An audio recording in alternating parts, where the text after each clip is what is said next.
porque os céticos não são bem-vindos a grupos ufológicos e às igrejas.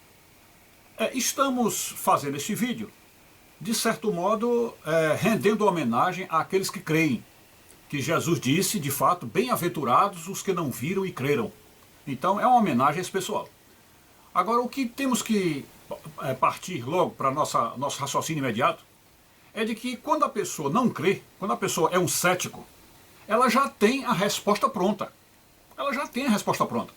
Então, quer dizer, não é possível conversar com o cético, porque ele já está com a cabeça fechada. Já está com tudo equacionado na cabeça dele, já tem a resposta de bate-pronto, é aquele plantonista de resposta pronta, né? Então, não há o que fazer.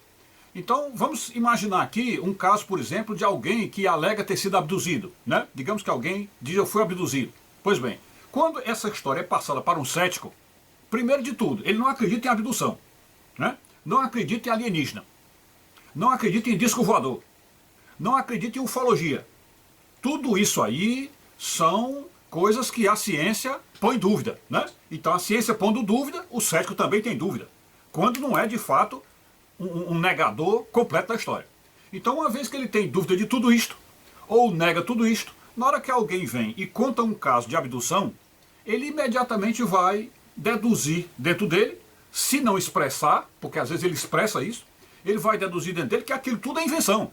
É invenção, é alucinação, ou histeria coletiva, como é que se diz? Invencionice da cabeça, charlatanismo, enfim. É isso que ele vai pensar. Se ele for ousado e não respeitar o ambiente onde ele está, ele vai expressar isso abertamente. Olha, isso aí é coisa da sua cabeça, isso aí é especulação, isso aí é invenção, isso aí não existe, você deve ter tido um sonho, isso foi só um pesadelo, nada disso, né? Então, essa é a maneira como o cético se comporta.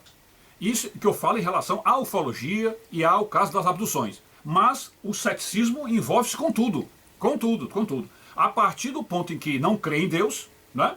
Ou se crê em Deus, é aquele Deus completamente aleatório, aquele Deus que está, como se diz, deixou o mundo à deriva, que não está nem aí, é uma simples energia cósmica, que não pensa, que não raciocina, que não tem desejo, que não tem moral.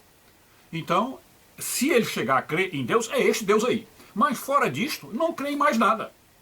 Essa história, por exemplo, de imaginar que o Deus onipotente usou da sua onipotência para se transformar num ser humano e descer à terra e nascer do ventre de uma mulher, isso jamais, jamais passa na cabeça de um cético, jamais.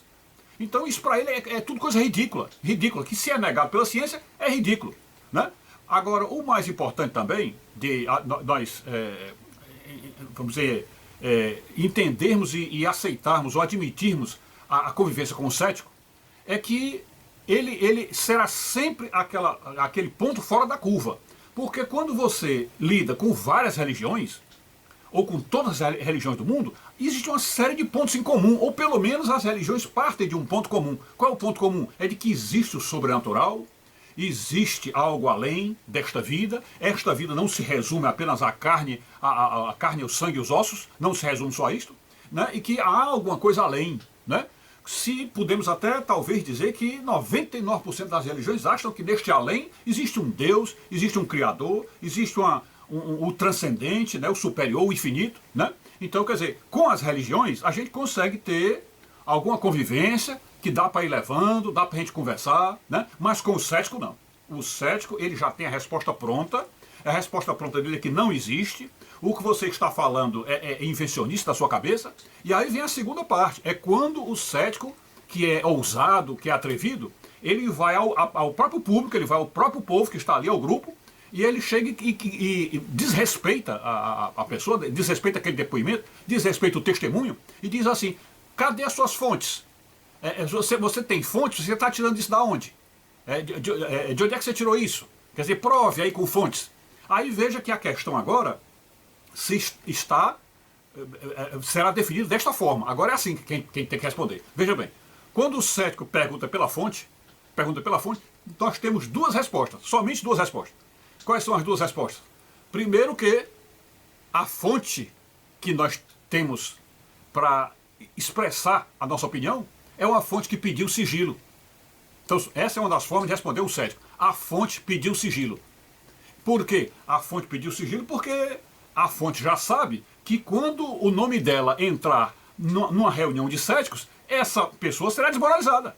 Será desmoralizada. Tá? E por conseguinte, quem está acreditando no testemunho daquela pessoa também será desmoralizado. Né?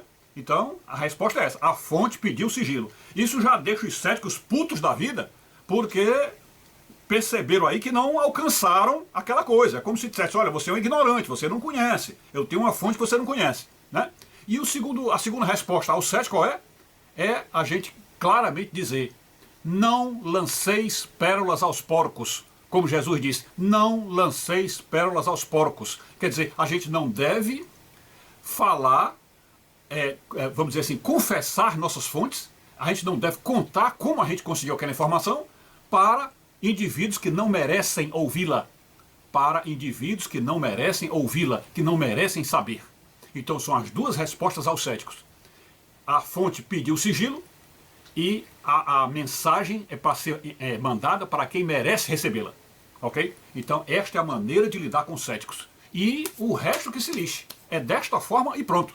Se o cético quiser continuar no grupo, ele deverá se manter calado para não desrespeitar ninguém. Ou então, a outra hipótese é ele realmente se retirar do grupo, sendo honesto, sendo respeitoso e sair do grupo porque percebe que o ambiente não é para ele. Se naquele ambiente todo mundo acredita, se todo mundo tem fé, então não é ambiente para ele. Ele deve procurar grupos de céticos. E a internet está cheia de grupos de céticos. Há vários céticos, não só no Brasil, no mundo, na Espanha, Estados Unidos, todo canto há grupos de céticos, até clubes de céticos. Então é para lá que ele deve ir, ok? Então é por isso que estamos fazendo esse vídeo para dar o nosso parecer sobre a convivência com os céticos, ok? Então é isso aí. Fique com Deus, saúde e paz, tudo de bom.